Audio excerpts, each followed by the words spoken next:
Hello, everybody. Welcome along to the latest webinar here with Smart Cities World, the leading platform for sharing ideas to solve urban challenges. And well, that's exactly what we're here to do with regards to the ways that cities engage with their citizens on technology rollouts.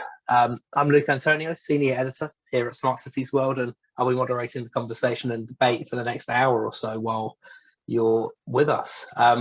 This is the latest in a series of panel discussions that we've been hosting this year, covering off some of the most complex and pressing issues that are really facing cities and their leadership today. We began with climate change in January, which you can catch up on live on demand now. And we'll also pick up after today on the 26th of May with a conversation about urban data and connectivity trends, which we'll have more information about later on. But back to the here and now, I am joined by a fantastic panel today to discuss the ways, like I said, in which cities are engaging with their communities around the implementation of new technology, what closing up the digital divide has to do with that, and why inclusion and equity really should be at the center of those strategies and discussions. Now, the panel is slightly rejigged from what you may have seen online, so apologies for that, but we are still in for an excellent session with our new panel, who I will now hand over to for a very quick round of introductions before we jump in. So Nefertiri, I'll come to you first from Philadelphia. Hi, my name is Nefertiri Sikut. I serve as the Chief Diversity, Equity, and Inclusion Officer in the city of Philadelphia. I started with the city in 2016 as a deputy in the mayor's office, and recently became appointed last year as the city's chief. I work with departments in really centering and advancing a racial equity, diversity, and inclusion lens in city government. Thank you very much indeed. Andreas in Richmond, Virginia. Oh, sorry, Andreas, you're on mute. There you go. I was making sure I didn't say anything without. Hello, everybody. I would say good morning because that's what time it is for me, but it's great to be here. I'm on city council currently in Richmond, Virginia. Previously served as a civic innovator in City Hall, and actually was given the name civic innovator by a former employee of the city of Philadelphia mayor's office, Jeff Friedman, from a past tour of duty together. And so I just wanted to say I'm glad to be here, looking forward to the conversation around technology engagement and how to do this the right way or the better way. Thank you. Thanks very much. Amy, over to you in Reno. Hello, yes, I'm Amy Pennington. I am from the city of Reno. I'm a community liaison and I'm part of our innovation and experience division. And so my role specifically, I am kind of right in the middle of the interactions between city council, our city manager's office, and the community. And so a lot of these, when it comes to implementing a lot of these technology things, I'm typically the one that's on the front lines with the community, helping them on board into whatever programs we're rolling out. And our innovation and experience division is actually relatively new. It's just started, I mean, I guess we're probably about 8 months now. And our Chief Innovation and Experience Officer, she couldn't be here this morning, but it's been great to just, we are basically creating a team where we can, instead of having the city departments work in silos, which can just happen as everyone's just doing their job and heads down, working hard to serve the people, we kind of can come into that middle space and actually be like, wait, what's working, what's not working, and how can we help people talk to each other and work together to find some innovative solutions to serve our city. So that's what this department has really been focusing on, and technology has obviously been at the forefront of some of those solutions. Thank you very much, Amy. And finally, Joaquin. Hello, everybody. Thank you for having me. My name is Joaquin Rodriguez. I'm the Community Engagement Director of Leading Cities. We are a nonprofit foundation based in Boston that is fully embedded in this kind of a smart ecosystem. We try to promote sustainable technologies. We try to promote equity through technology in order to confront the main challenge that cities are facing around the globe, from climate change to water treatment, etc. So I hope that my presence here can be fruitful. Thank you very much. I'm sure it will be. And thanks to all of you for taking the time out to come and contribute to the discussion and probably some friendly debate along the way as well. Very much appreciated. Before we get underway, just a pledge to our audience joining us live today, to really remember to get your questions in for all of our speakers and panelists here. We want the conversations to be as engaging and as interactive as possible. So by all means, get your thoughts and questions in using the Q&A and chat boxes in Zoom, and we'll get to as many of them as we can while we go through.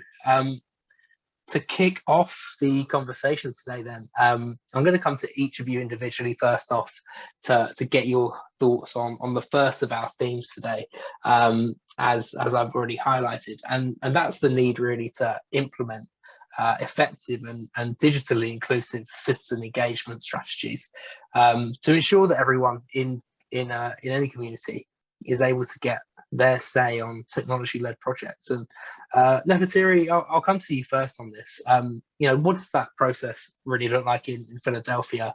And as part of that as well, how key is improving digital inclusion to that process? Thank you. Thank you for the question. I'm happy to be here. I think it's layered, the approach to the work. So in the space that I sit specifically, my work is more central to the institution, the city of Philadelphia's government, in embedding a diversity, equity, and inclusion lens, understanding racial equity, understanding why we need to focus on racial equity in city government and how you actually operationalize that. So, at a very high level, it's having our leadership have increased capacity for understanding how historical structures have repeated patterns of exclusion and maintained or perpetuated disparities in community outcomes. And so really just starting at a foundational level in understanding equity and racism is paramount. Another focus that I would elevate is diversity and inclusion and representation.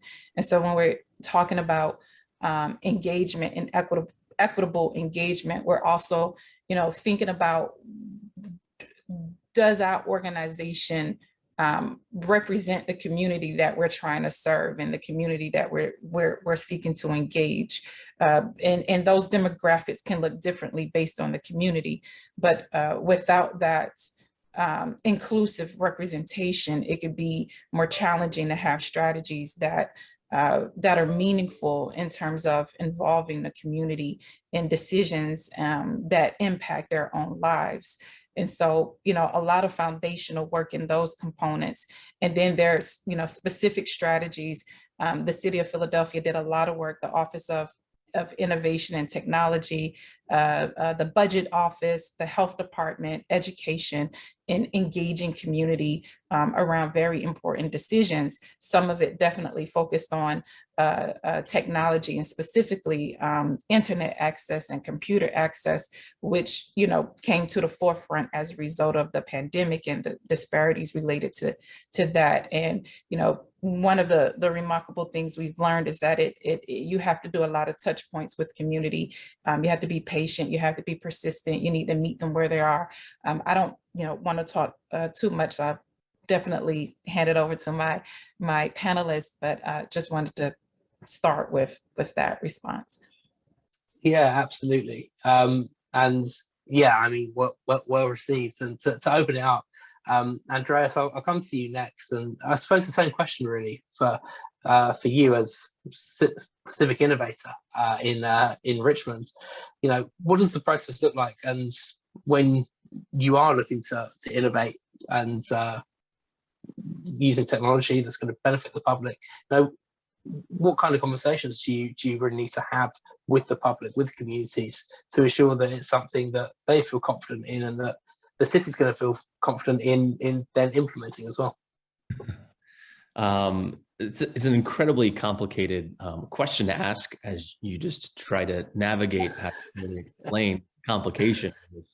But I think to Nefertiri's point, you've got to start before you start. And I think as someone who's a design thinking trained professional, I always try to make sure I'm doing the best I can to understand as empathy aspects of who do we reach typically. The first thing I see is when trying to engage populations, especially hard to reach neighborhoods and pockets of our city, you always have to understand maybe the genesis of why. Why are they not engaged? Maybe there's aspects of the typical old way of doing government was coming to a meeting on a Monday night at 6 p.m. You had to find parking, maybe childcare, get off work, find things in which to get involved. And sometimes if the outcome wasn't necessarily to your favor, what's the point, right? You get frustrated. And when you have that happen over decades, generations, that distrust exists. When you look at some of our low-income communities, especially in public housing neighborhoods in Richmond, and you try to give them a visioning part of our master plan, which we just completed 2 years ago, you get things like, I just want trees and grass. And so when you try to think about a bigger picture of improving quality of life, doing a participatory budgeting engagement or planning on some other bigger projects, that's the hurdle you need to overcome first before you can get to some more meaningful engagement. And I think that's one of the key parts of being successful, is trying to come in from a perspective of really big outreach and engagement and conversations on whatever technology platform you're trying to do. If you don't understand the barriers of the distrust that are currently existing, that might not be your fault, but you have to acknowledge that they happened and prove that that's not going to happen again. And so many times I've seen well-intended, well-designed, well-functioned and supported initiatives kind of fall flat because that hurdle wasn't really, I think, understood from the beginning. Another key facet is understanding maybe some digital divide access pieces. I think the pandemic has showed us that different people engage with technology different ways before the pandemic. And now that they were forced to do things in a more personalized at the home approach, that maybe the infrastructure didn't exist. So for some people, having access to the internet means I go to the library. Well, that's closed for the last 2 years. And so your internet access went away, and you might not be able to afford a computer, a laptop, or home internet service. And your phone system doesn't support that either. So all of a sudden you start realizing the way that you engage and the way you communicate doesn't always match up the same way. I'll leave you with one other example, going back to the housing authority, not that I'm trying to blame them for anything, but it's the most recent example I have. They found that a lot of the residents were using TikTok and were using Snapchat and different functions of communication. And so they saw that being proliferated in their neighborhoods. So what they try to do is communicate and outreach to them based upon those two platforms. Well, there's a key difference because those two platforms are used for entertainment. They're not used for information and engagement from a capacity of sharing information. And so no one paid attention or interacted with or replied to that intended outcome. So sometimes you got to make sure you understand what medium and what aspect you're trying to reach to people, because that's going to be really important for success. Absolutely. And to get a slightly different perspective, Amy, I'll come to you next. But you said in your intro, you're kind of really on the front lines of this kind of work in Reno, in engaging with the community, on a kind of one-to-one basis in some cases. Now, what does this look like for you? And, how does what you've heard so far resonate with your experiences in the last 8 months or so? Yes. Yeah, everything that's been said has definitely been things that we've been facing here in Reno as well. And I think that probably every city can relate to it because we've all kind of been faced with it's unique that the whole world kind of is faced with a similar challenge all at the same time, which is kind of what the pandemic did in a lot of ways. But yes, I would agree that a lot of our traditionally underserved communities or communities with different barriers to access were not only impacted most by the pandemic, but then also were in some ways the people who had the most hurdles when it came to engaging with the digital platforms that were being rolled out to allow people to connect and have access, whether that was, ADA, accessibility, seniors, people with English not as their first language. And so, a lot of the communication or things that we were rolling out to try and help people connect, maybe that wasn't accessible to them for whatever reason. So we really had to have a multi-pronged approach to communicating with the public. It's not either or, it's both and, and that was challenging with the pandemic, and that we weren't able to be in person with people as much, but we really tried as much as we could to have more than one mode of communication. So there's so 25% of our population in Reno is Latino descent, and a lot of them are Spanish speaking primarily. And so that's a large population that if we're only communicating in English, we're totally missing.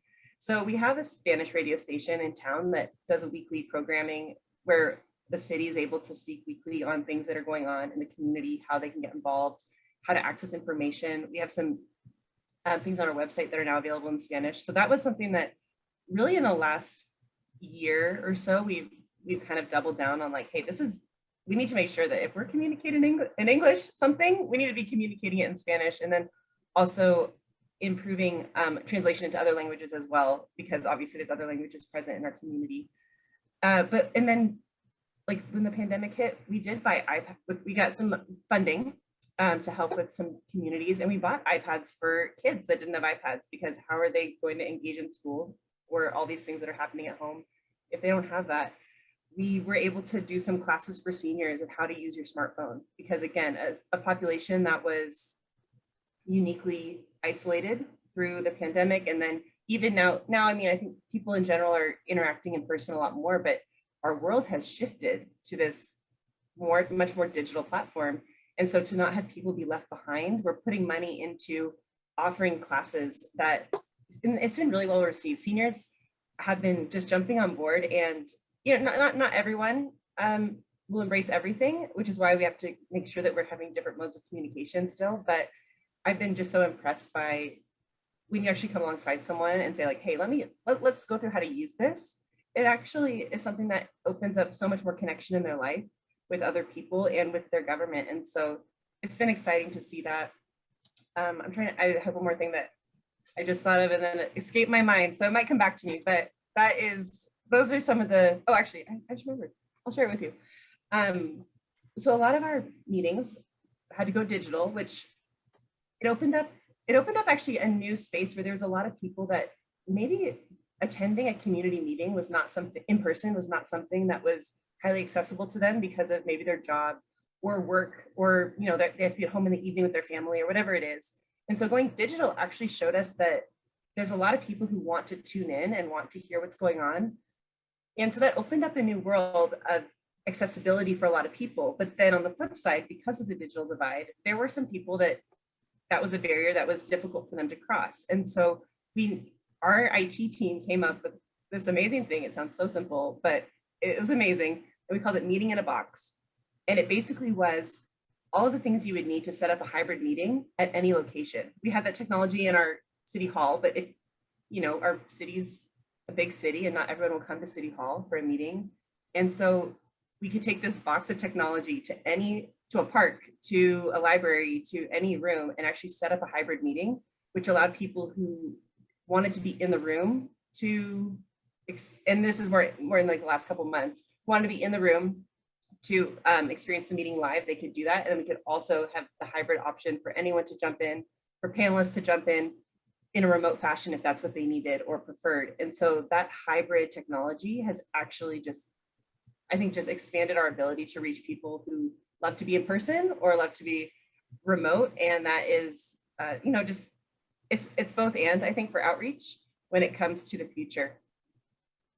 Yeah, for sure. I think it's really, really fascinating because the pandemic's forced lots of cities and authorities and kind of public services to innovate in different ways to lower barriers to entry for certain services. And, it's about being as inclusive as you can make it. Coming to Joaquin next, with that in mind and the ways that cities have had to change their approaches in the last couple of years, where face-to-face meetings and in-person meetings have been not really on the agenda. What have you seen that's really stood out to you in terms of cities really kind of going out of their way to ensure that they're able to stick to these processes and I suppose not damage the kind of relations that they will have built up with their communities and citizens in the past? I mean, from my experience and interaction with cities on different projects, I believe that first of all, what we have to take into account is that today we are seeing kind of a technological fetishization. in so many policymakers that they want to seem fancy in front of the audience, and they believe that including massive amounts of technology, they are going to solve problems, but technology has to be purposeful and it has to be meaningful. And in any case, technology can supplement or can erase direct, meaningful human interaction. And in this sense, I believe that my approach to technology is to understand it as an amplifier of human will. So in this sense, technology can be used for the good and can be used for the bad. It can help us to face front some of the biggest challenges that we are facing from. At the same time, it can crystallize the current dynamic of oppression. It has the ability to reproduce racism. It has the ability to reproduce misogyny. It has the ability to reproduce basically what we are as society. And in this sense, we cannot we cannot be wishful that technology is going to solve the problems that we have created in our societies. And in this sense, for example, if we think in a single mother with 2 kids that she's maintaining 2 jobs in order to provide their family, how are we expecting her to take part in any kind of public decision-making process? This is impossible. So, I mean, technology is interesting, but it's also inevitable. It's very important that we solve the material necessities of our citizens in order to provide access. And we have to determine and we have to understand that privilege is completely real. And there are some groups in our society that we have more opportunities that just by the color of our skin or the economical position that we occupy in society. And this is something that we cannot hope that technology is going to solve for us. So it can help us to understand the current patterns, the current dynamics of oppression. For example, myself, I am from Barcelona.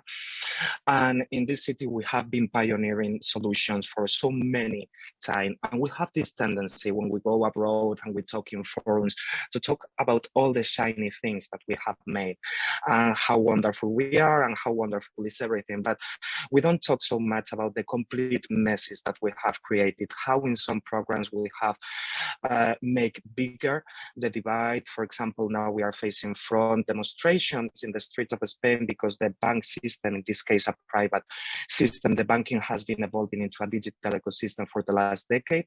And now, for example, the elderly people have no way to interact with them. And this is generating huge problems that it's provoking massive demonstrations in society. So for my approach, basically, technology can be useful. There are amazing solutions out there. We as living cities, we try to provide them to our partner, but at the same time, we try to say always, don't wait technology to solve the problems that has been created by the dynamics of society. And this is truly important from our approach. Technology is just a help, it's not the solution itself. Absolutely.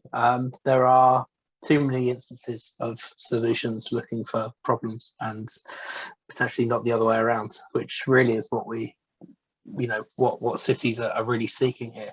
I'm going to come to one of our first audience questions now, and open it up to all 4 of you. It came in just a few minutes ago.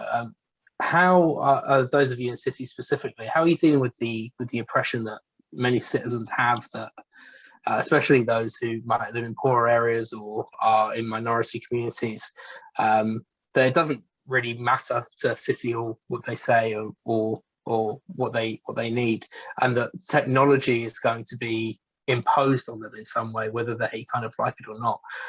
How do cities go about opening up those lines of communications with citizens to ensure that they do feel that they're being heard?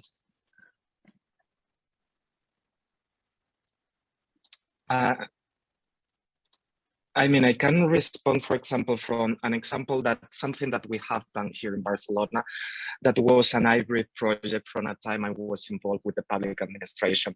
In Barcelona, as in many cities around the world, we have empty spaces around the cities that are privately owned, but they have not been built, explored in any manner.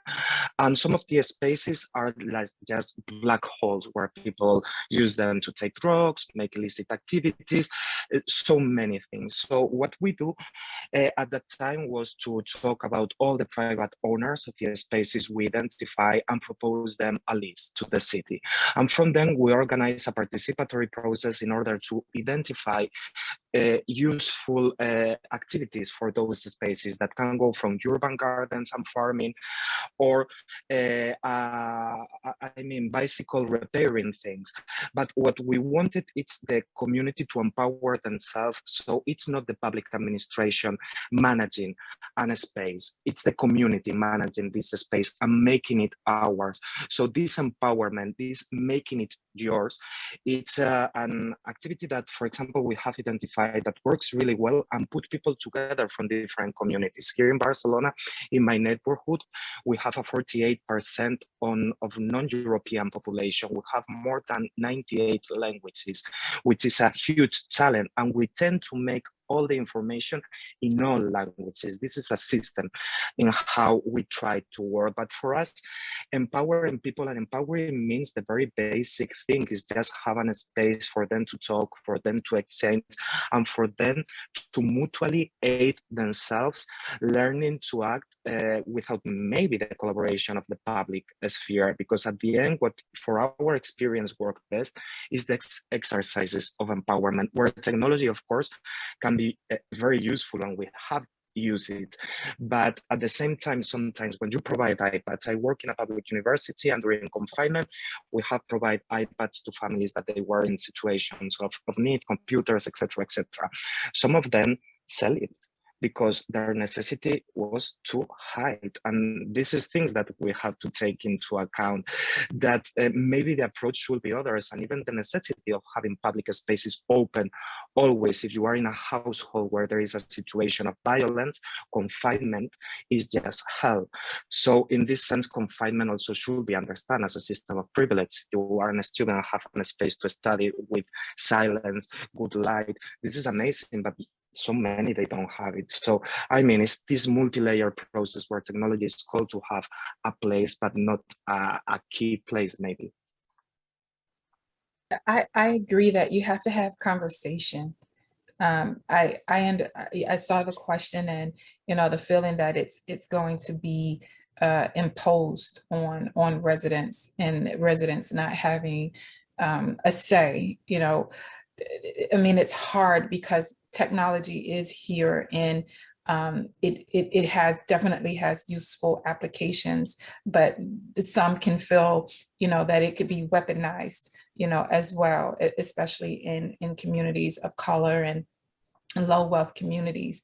But I think it's, this is just me personally speaking from being in this work. I think it's not productive to avoid the conversation. And I would encourage that the dialogue be opened between the community and the respective, government leadership responsible for that work. And I think that's part of the conversation that we've been having here, is how to make sure that that dialogue is inclusive. So you're making sure that you are, in terms of the community, that the government or the organization is looking at, language, and making sure that there's language accessibility, and there's accessibility for people with disabilities. And you're also focusing on those who are, are low wealth. And so there's, consideration around economic incentives to build into the conversation.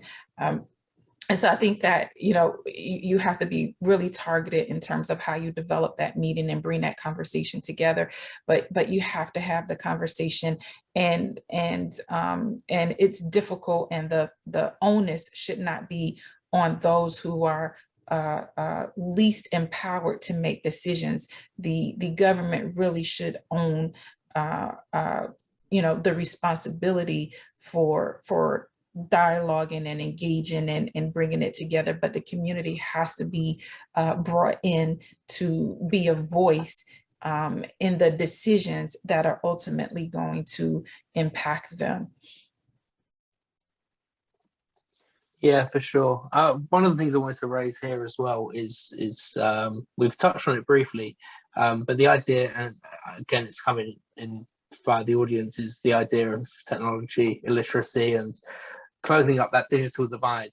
You know, you talk about the government being responsible for opening up those lines of communication, and how responsible do they have to be as well for, I suppose, empowering people to feel more comfortable if they are going to implement a technology-led project, to feel comfortable that it is the right thing for that community. There is value there for them, and it's not simply something that the government is going to do regardless of the concerns of that community.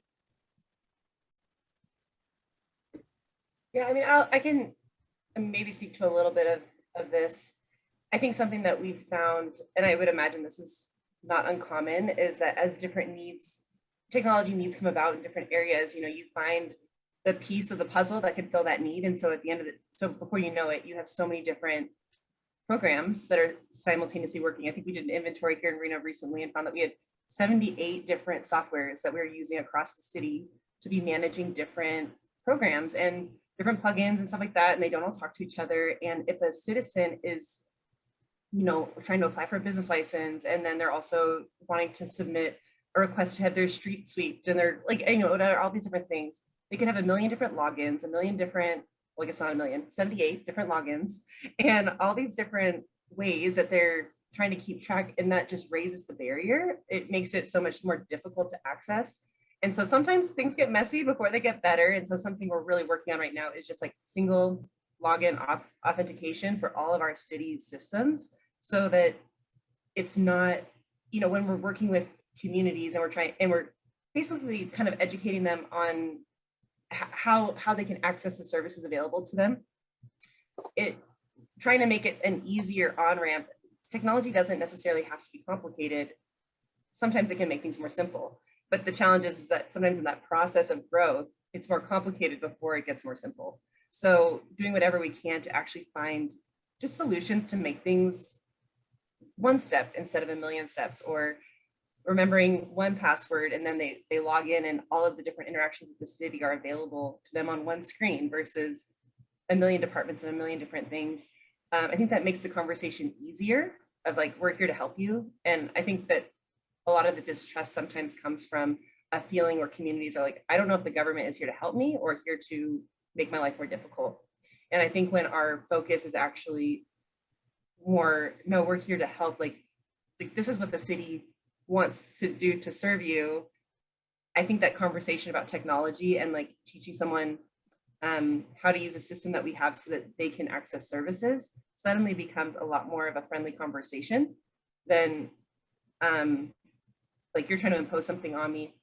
And the other thing is technology doesn't always have to be like, or I guess improvements in technology doesn't have to be cutting edge. One thing that we've done recently that's totally increased public engagement is we used to not have voicemails available as a way to make public comment. And now people can call in and leave a voicemail, and that becomes part of our digital record. It's digitized, it gets recorded with our meetings, and those people's input that leave a message is recorded with our different issues that are going on in the city, and their input is heard. And so that's something that it's not new technology, being able to pick up the phone and make a phone call is something that's very accessible for a lot of people. And that was just something that we weren't doing before because we had an in-person facing system. And so I think that, yeah, it's just remembering when you're working with communities that maybe are skeptical or have a distrust is how can I build a bridge? And sometimes being able to offer something that's like, hey, like we want to come, we want your community to have more trees. How can we talk about how we get more trees in this community? Or what is it that a community wants? And then how can you as a city help meet that need? And then that opens up a trust and a conversation for some of those additional conversations. I would, oh, I'm sorry, go ahead. Oh, I was just going to add one of the problems I think to this exact situation, if I could just add an example story. We have an application that the state of Virginia created called Common Help. It was meant to streamline the application process for social services. So across the entire platform, and it was multiple steps. Well, I consider myself a decently educated person. I try to fill out that application with real information. An hour and a half later, 72% complete, I quit because it was just too much. And the problem is, and I think this is something that we have to think about when we design engagement platforms, is it can't be for us. It can't be for how we think and operate and want to capture information the way we want to capture it. And that's usually the way things work. You know, I think when you look at how government operates as a monolith, there's this expectation sometimes on that continuing into how we want to engage. The information we want to receive, to use, has to match kind of the systems we work into. And so what I think giving you that kind of a story example is something that really focus on is, if you want to engage people the right way, don't do it from an employee or a government standpoint. You've got to really put yourself in the shoes of those who are needing this access. And so one of the challenges is when I talk to the developers of this award-winning application called Common Help, I said, what happens to the information of those who don't complete an application like myself? There's valuable information about understanding behavior of your users in your system, of when do they quit my process? When do they see this as not valuable enough to continue? And they go, oh, we just delete it. And I was thinking to myself going, there's a easy technological improvement operation to analyze that, to show you where the bottlenecks and frustrations and concerns are. I had to create 3 different passwords in that system. And I asked the developers, why did you design it this way? And they go, well, it's not really for the public. It's for them to engage with a social worker in public to do the application. And there was the problem. Therein lies the intent of protecting, in my opinion, protecting a government official's job in the design of that from the beginning, when it should have been, what are the red tape obstacles of making this easy? Because you can apply for a credit card, get a loan, do all kinds of things without having to talk to a person now. But I can't interact with my government the same way. And that's the expectation we've got to set. And I think that changes from your attitude from the beginning.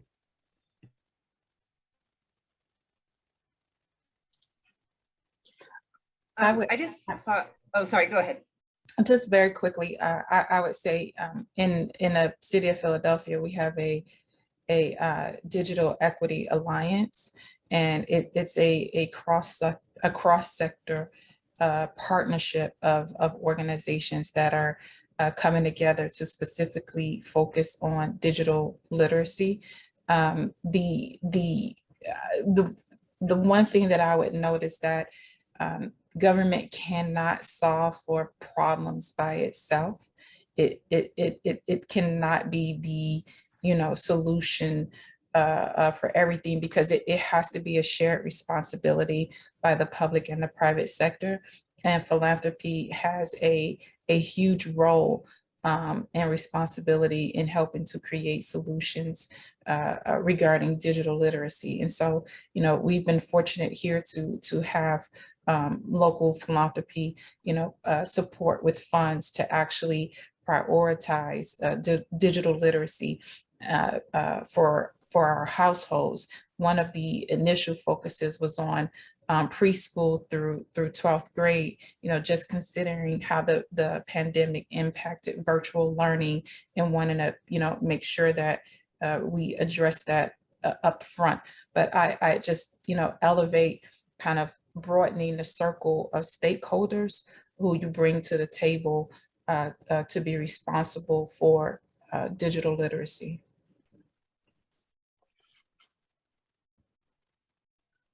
Amy? I just saw in the chat, someone made a comment about why put yourself in the shoes of people when you could go to those people and maybe find their input. I'm paraphrasing, I'm not looking at the question at the moment. But I just wanted to say that is so important, and that's something that we've been putting such an emphasis.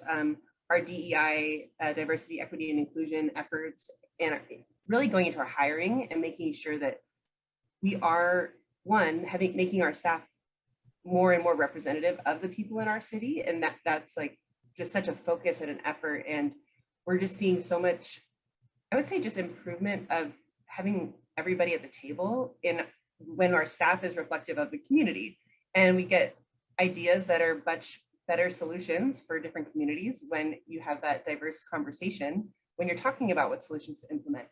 And then also obviously the outreach efforts, you know, we're every time we have a thing that we need to do outreach about, I feel like in the last couple of months there's been just so many. We did a lot of public input for some we did redistricting in our city of our wards, and so we did a huge public outreach campaign is the right word, but effort to get lots of input from different communities about how they identified as communities, because like we don't want to draw lines around communities and tell you what your community is. We want to know from the communities how you identify as a community and that sort of thing. And so just getting that input from the community and actually being out with the people and inviting, making an effort to go to different communities and actually ask the questions rather than expecting everyone to come to us has just been, I think, a way to get a lot more robust interaction from our communities as of late. No, 100%. One of the other things that I wanted to raise here around the implementation of technology goes slightly further along the kind of process as to where we've been talking so far, and that's around the idea of kind of data privacy and security for citizens, and the reassurances that cities can give them that what's being collected and analysed and put into use by city authorities to try and improve and make better decisions about public services is safe and secure, because so much of this information, I mean almost all of this information that is being collected is anonymized and aggregated and is more often to show patterns and trends, but the public doesn't necessarily see that side. And when they hear data, it can raise some red flags about what that means for them and their security and their privacy. What kinds of ways have you been able to kind of allay some of those fears and concerns in your cities? And you know, what would you say to others in your position who are trying to get that message across to their own communities as this kind of project work and digitization just continues to take hold across all kinds of public services and different departments as well?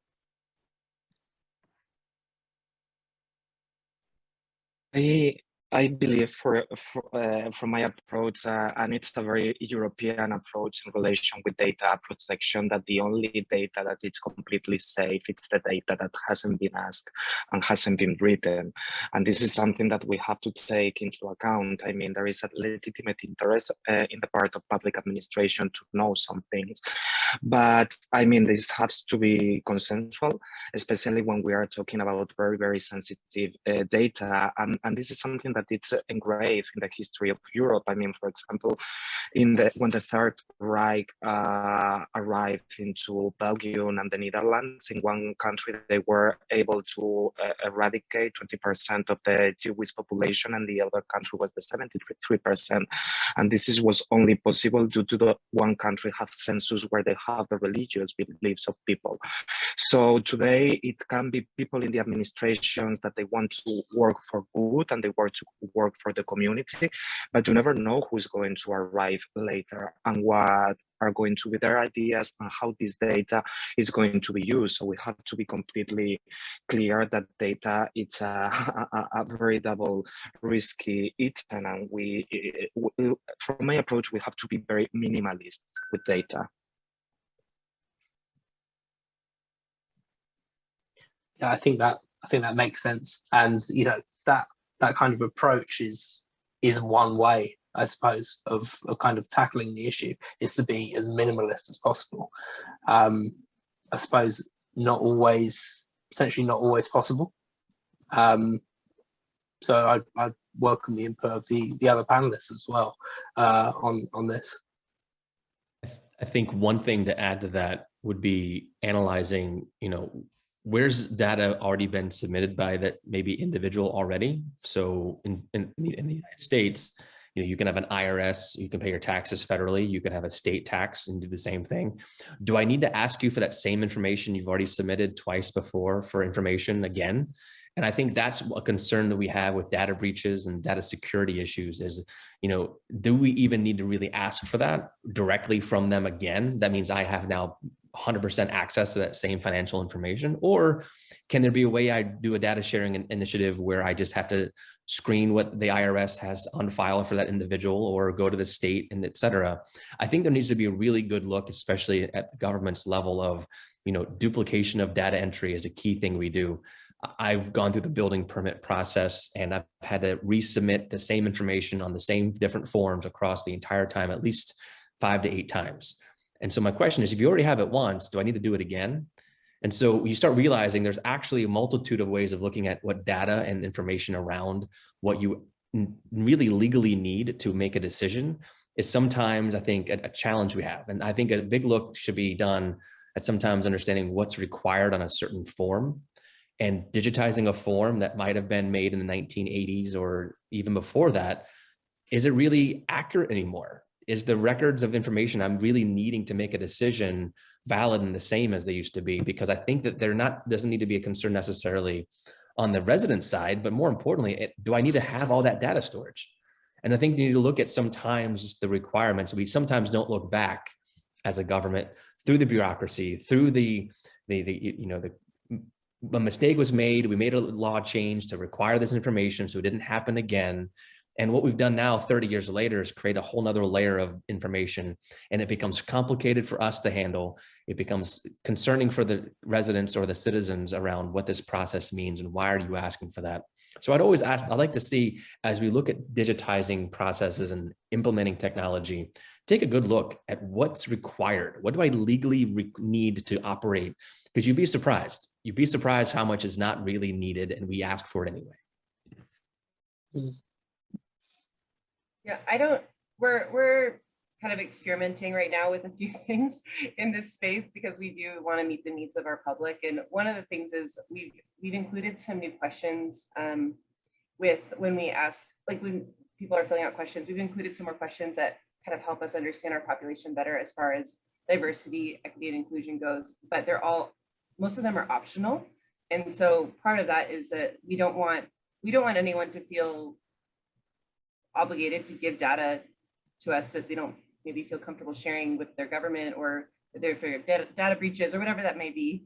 But at the same time, if they want to share things with us so we have a better idea of the population that we're serving, they're welcome to, and we want to be able to use that data to help us make decisions that are more inclusive. So I think that's one thing that giving people an opportunity to share things that they might want us to know, but at the same time not requiring it if they don't want to share it is important. And in Nevada, it's interesting, we actually have very robust public record laws. And so a lot of our emphasis is actually really based on transparency of the government and making sure that everything that we do is like super accessible. Public records requests are very common, people can access. So it's kind of that weird balance of making sure things are secure and safe, but then also making sure that there's transparency and availability to the public. And so it's a tension that we walk a lot of when we're trying to figure out how to have things be safe and at the same time have things be transparent and accessible. And so we're actually looking into blockchain a little bit right now, and obviously it's complicated, or not, it doesn't have to be complicated necessarily, but oftentimes the way it's talked about is quite complicated. But at the end of the day, it's an immutable record that can ensure authenticity in transactions and in records. And so we're looking into that as maybe something to implement in some of our record keeping. And who knows where it'll lead. We haven't done it yet, but it's definitely a space that we know that obviously digital records are the way of the future. So how can we make sure they're safe for people is a huge concern. Yeah, I just echo the sentiments of the panelists. I'm not as close to, that specific space. I think there needs to be a lot more work on, I think, I know the question was about privacy, but I think, data integration on the city side to be more helpful in terms of services to residents is very important and something that, we're focused on with respect to equity. I believe it's the point that Andres mentioned earlier in terms of, multiple requests for data, but being more intentional on the the government side in integrating different, pathways and requests and channels of data to be just, more intentional in how we're reaching and interacting with the community. Yeah, for sure. And you can kind of see the cyclical nature of this. If you require less information, it's more likely that that the public uses the app or the website or the form to complete the process that they've come there for. If you use those for community engagement, they're more likely, then the city's more likely to get feedback. You can kind of see how this fits together, and it's slightly chicken and egg, I suppose. But I think it goes back to what Andrea said right at the very beginning of this session, which is that you have to begin before you begin. You have to take those things into consideration at the earliest possible stage in order to actually, make these processes as smooth, as inclusive as possible. And inclusivity and equity is something that I want to move on to talk about next, which is, if we think about these kind of big tech-led projects, whether it might be, I don't know, the rollout of 5G or something like that, and the kind of infrastructure requirements that a big project like that might entail, whether it's the positioning of a mast or what the process of that implementation is going to be in terms of workforce. How do cities really put those considerations at the forefront of their decision making about how to proceed with those projects, whether to proceed with them? And for example, to unpack that slightly, are there environmental impacts, whether that's related to noise, climate, sound pollution, site pollution?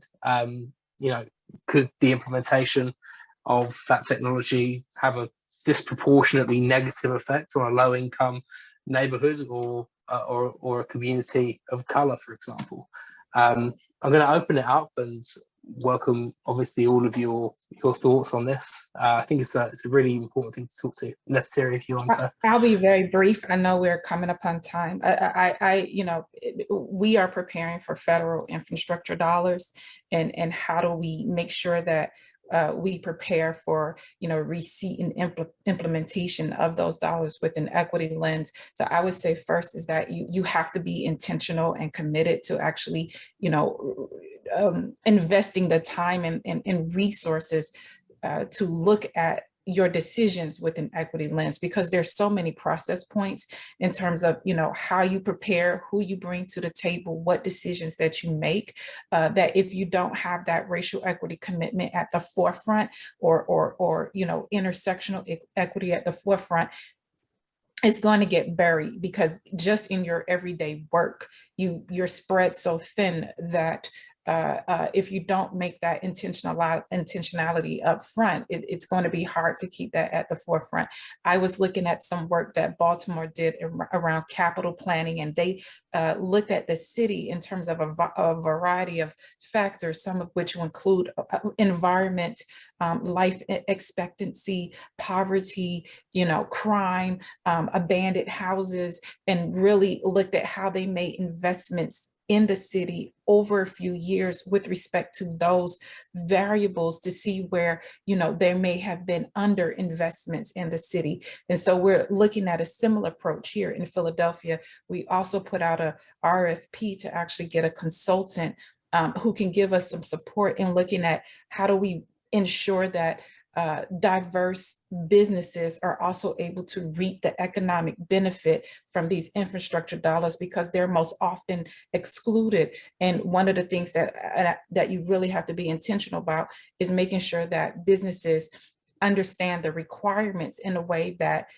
they can access those opportunities and apply for those opportunities, and they're not so burdened just with the application process that they can't even benefit from the dollars. And then just quickly, access to capital is another huge barrier for smaller businesses that don't have as much money to, you know, be able to take advantage of these opportunities, and they go get loans, but then there's inequities in the whole loan distribution process, so they're stuck. And so being really intentional around making sure that there's a strategy for access to capital and a strategy to make sure that businesses are able to navigate application for those opportunities will help ensure equitable distribution of funds so that everybody can participate in those dollars in investments. If I could add on to that a little bit, I worked with our ARP money for the American Recovery Plan and created a loan fund for small businesses through our community development financial institution here in Richmond. And the goal was to create money for minority-owned businesses to have easier access to capital. And so I did the loan loss coverage, working with the final details of the application. And now that we have capital available, we've covered, I think it's now about a $10 million loan fund that will hopefully continue on forever, or for as long as we can maintain and support it, hopefully grow it. Here became the challenge, to your point. Are there enough minority-owned businesses with the ability to apply for $50,000 or more in a loan? And the problem was a lot of them don't think that they need a loan. That was one of the issues. Was I created a funding stream, but we now got to work on, you know, making it feel safe, making it feel like they can access it. A lot of them are concerned about their credit score. A lot of them are concerned about past rejections and denials. And while a well-intended program is meant to be investing in our communities through the work that they're already putting their blood, sweat, and tears into, I'm realizing that there are gaps. I recently read Heather McGhee's book, The Sum of Us, What Racism Costs Us and How We Can Prosper Together. And there's a lot of stories that dig down into the details about these barriers. And these are barriers that I didn't know about going into creating a good program. And so sometimes I think it's starting again from the beginning. I made a little bit of a mistake by not getting more insight into what was needed. I had been hearing for years that capital was the need.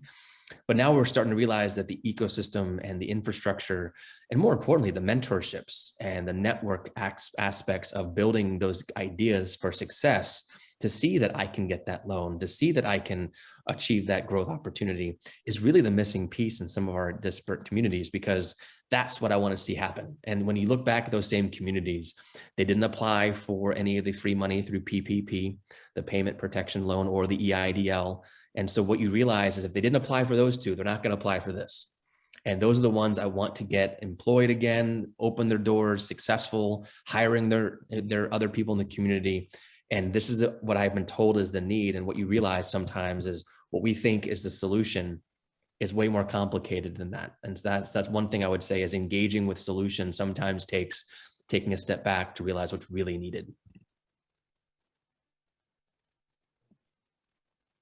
I'll just say something really quick. This is actually a slightly different angle to the question. And it's really just about us figuring out how we can do more with less. I think that a lot of serving every community, including underserved communities, really comes down to how do we maximize our resources and maximize efficiency. Nevada is the one state in the union with a depreciating property tax. And so our population in Reno has increased by 17.4% in the last 10 years. And our tax revenue has increased by 3.5 to 5% per year, or in a given year. So we're doing more with less every year. And so making sure that we have technology that helps us actually deliver services more efficiently helps, and where we can actually see what the requests are coming in or what the needs are coming in, and we can deploy our resources effectively, is really one of our big focuses right now. Because at the moment, we've had some big snows lately, and we have our snowplow drivers have a whiteboard in front of the truck telling them what neighborhood to hit next. That's not the most effective and efficient way to be getting information around. Or our code enforcement officers are in neighborhoods trying to help solve situations, and they're writing their notes on a legal pad and checking their legal pad to see where to go next. And so increasing our technology where our systems are more efficient and we can deploy our resources quickly and efficiently is really a way that we're trying to do more with less to serve all of our communities, including those that maybe historically haven't been served at the same level. So that's technology is at the forefront of that one for us, and we're really striving to just increase efficiencies for everyone, and especially those who have been left out before. Absolutely. Joaquin, anything to add? It's been pretty comprehensive. Yeah, I mean, maybe a very, very short thing related with the blockchain mentioned before. This is something that we are trying to explore and implement. And this is kind of technologies that it's full of shadows someplace, because if you think, for example, this maintenance of the data, I mean, if you are a person, we thought in Barcelona about a strong identity based on blockchain. And for example, if you go through a gender reassignment, how are you going to leave behind or in the to be forgotten your gender? And for example, in some programs that we develop as a state, witness protection, there is nothing more suspicious right now than not having a digital footprint. You can create a digital footprint in most part of the environment. You can falsify, I mean, make education records, health records. You can do all these things, not in blockchain. So we have to know precisely what are we using technology for. It has to be purposeful. And I mean, I love to share panels with people in the US because you are much more optimistic than we are sometimes in Europe. This is something truly valuable also. Yeah, I can echo that for sure. No, thank you very much. That is just about all the time that we have, unfortunately. But just wanted to say thanks to all of you for joining. It's been fantastic. A really excellent session and discussion. And I suppose really it's great to see the kind of conscientiousness with which cities are approaching this kind of challenge, because without that, the situations could quite quickly become awkward and like potentially hostile, and put the kinds of projects that could add significant value to authorities and communities into jeopardy. I think it's that human side to solving these problems that ultimately is going to lead to the quickest and most meaningful progress in our cities. So thank you all very much. Just a couple of things to leave our audience with before we wrap up. In the next few weeks, we'll actually be following up on some of the trends and the themes that you've heard about here today in our first annual trend report, which considers the projects and trends across citizen engagement and the related governance that cities have really embarked on to make themselves more inclusive, more equitable, safer. So do keep an eye out for that. And looking ahead slightly further as well, we'll be back, as I said right at the beginning, hosting the next in our series of webinars in the not too distant future. It's on May 26th at 3 o'clock BST. And there we're going to be assessing the kind of data and connectivity trends that are having the most significant impact on cities. But alongside that, analysing the actual progress that cities are making and have made in recent years with regard to those trends, and as well, I suppose, also how far from being a part of the city technology ecosystem those kinds of projects actually are. So we'll be kind of building on some of the discussion we've had here as part of that. So make sure you join us for that as well, and keep up to date with the trend report and the next webinar by becoming a member at Smart Cities World, which you can do completely free of charge today. Only takes a minute and gives you access to thousands of articles, podcasts, videos, all of our previous webinars as well. So do take a look and become a member if you can and when you can. For now though, thanks again to our panel, and I'm sure we will see you on the next one. Thank you very much, everybody. Take care and stay safe. Thank you very much. Thank you. Thank you.